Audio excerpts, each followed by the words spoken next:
Good morning class eighth. देखो बेटे, today we are starting chapter number 4th of civics, that is understanding laws. ठीक है, so let's start this chapter. तो laws क्या होते हैं, आप सभी को पता ही है कि कानून क्या है और उन कानूनों को हमने किस तरीके से समझना है, वो सब हम इस चैप्टर में डिस्कस करने वाले हैं। So you may be familiar with some laws such as those that specify the age of marriage, the age at which a person can vote, and perhaps even the laws dealing with buying and selling of property. We now know that the parliament is in charge of making laws. Do these laws apply to everyone? How do new laws come into being? Could there be laws that are unpopular and controversial? What should we as citizens do under such circumstances? तो यहाँ पर क्या बोला जा रहा है आपका कि इस चैप्टर में आप क्या पढ़ने वाले हैं।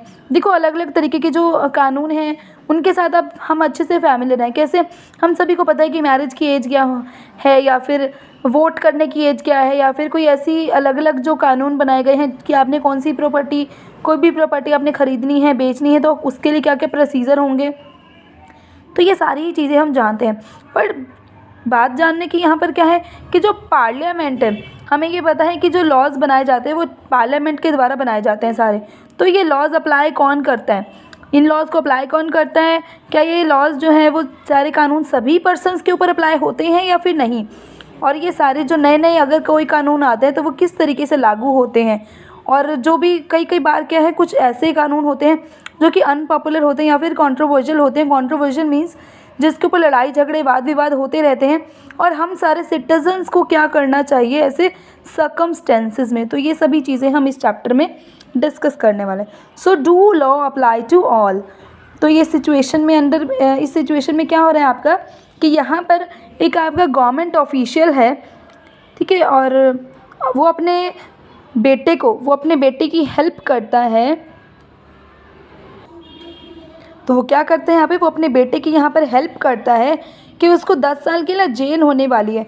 वो एक इलीगल एक्टिविटी में इंडल्ज था और अब उसको जेल होने वाली है, लेकिन उसने गवर्नमेंट ऑफिशियल ने क्या किया, अपने बेटे को छुपा कर रख लिया, मतलब उसको कहीं ना कहीं फ़रार कर दिया। तो यहाँ पर अब हम क्या देख रहे हैं कि गवर्नमेंट ऑफिशियल ने जो ये काम किया है, क्या उसने ये सही किया है?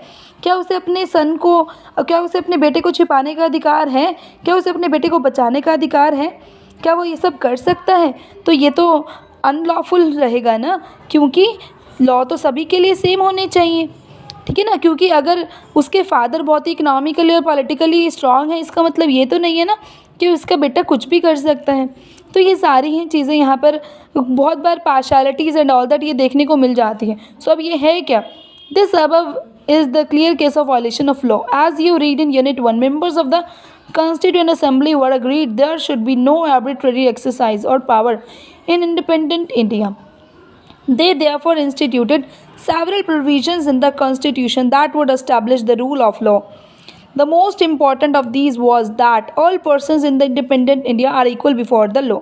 तो यहाँ पर क्या बोला जा रहा है आपका कि ये जो क्लियर केस है आपका वायलेशन ऑफ लॉ का, यहाँ पर कानून जो है वो तोड़ा जा रहा है। जो हम यूनिट 1 में हम अभी पीछे क्या पढ़ कर आए हैं कि जो भी हमारी कॉन्स्टिट्यूएंट असेंबलीज़ हैं उसके जो मेंबर्स, यानी कि जो भी हमारे मेंबर्स हैं, गवर्नमेंट एम्प्लॉयज़ हैं कोई, या फिर चाहे वो कोई भी पर्सन है, सबसे मेन बात यहाँ पर क्या आ जाती है कि कोई भी ऐसा काम उन्होंने नहीं करना, यानी कि यहाँ पर कोई भी there should be no arbitrary exercise. Arbitrary का मतलब क्या होता है, सबसे पहले तो आप ये समझ लीजिए, it means that it based on random choice, यानी कि जो भी हमारे सिलेक्शंस होते हैं वो रैंडम चॉइस के बेसिस पर कोई नहीं होगा। यानी कि हम पर्सनली कोई भी पर्सन को लीडर नहीं बनाया जाएगा, उन्हें बनाया जाएगा by votes, by any system, ठीक है ना। तो ऐसा कभी भी यहाँ पर नहीं होगा कि किसी को पर्सनली नेता बना दिया जाएगा, नहीं, यहाँ पर हमेशा वोट्स होंगे और लोग अपनी सरकार खुद बनाएंगे।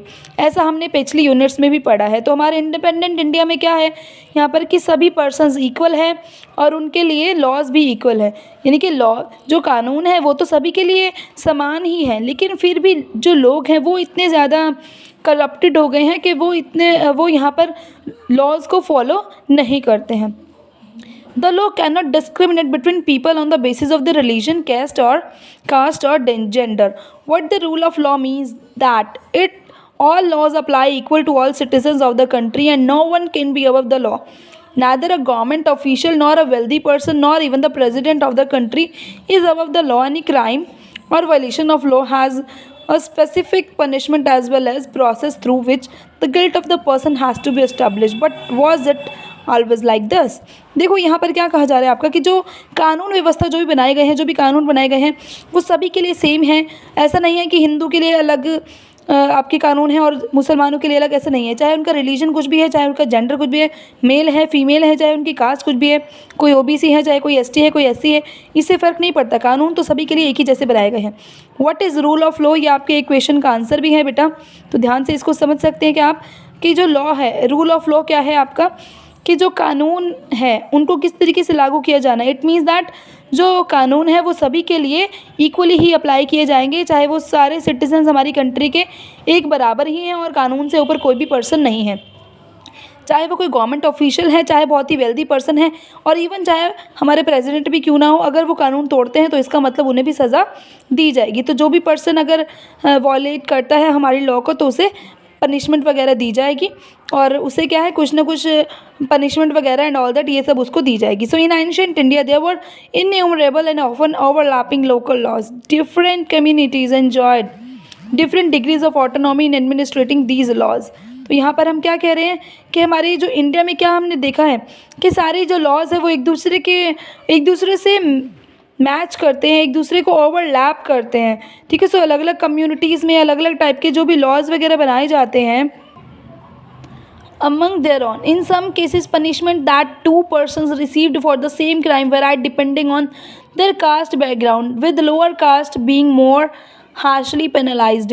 This slowly began to change as the system of law began to further evolve during the colonial period. देखो यहाँ पर क्या बोला जा रहा है कि पुराने टाइम में क्या किया जाता था कि अलग अलग टाइप के कानून बनाए जाते थे। भाई गरीब लोग हैं तो उनके लिए अलग कानून है, अमीर लोग हैं उनके लिए अलग कानून है, पनिशमेंट जो है ज़्यादा से ज़्यादा गरीब लोगों को दी जा रही है, फाइन्स जो है ज़्यादा से ज़्यादा गरीब लोगों से, जो बहुत लोअर कास्ट है उनसे ज़्यादा से ज़्यादा पनिशमेंट जो है, पेनल्टी जो है उन्हीं से ली जा रही है। लेकिन क्या हुआ, अब हमारे इंडिया में चेंजेस जो है वो होने लग गए हैं। सो आगे क्या बोला जा रहा है नेक्स्ट वीडियो में हम डिस्कस करते हैं, एज वीडियो बहुत लार्ज बहुत लेंदी हो जाएगी।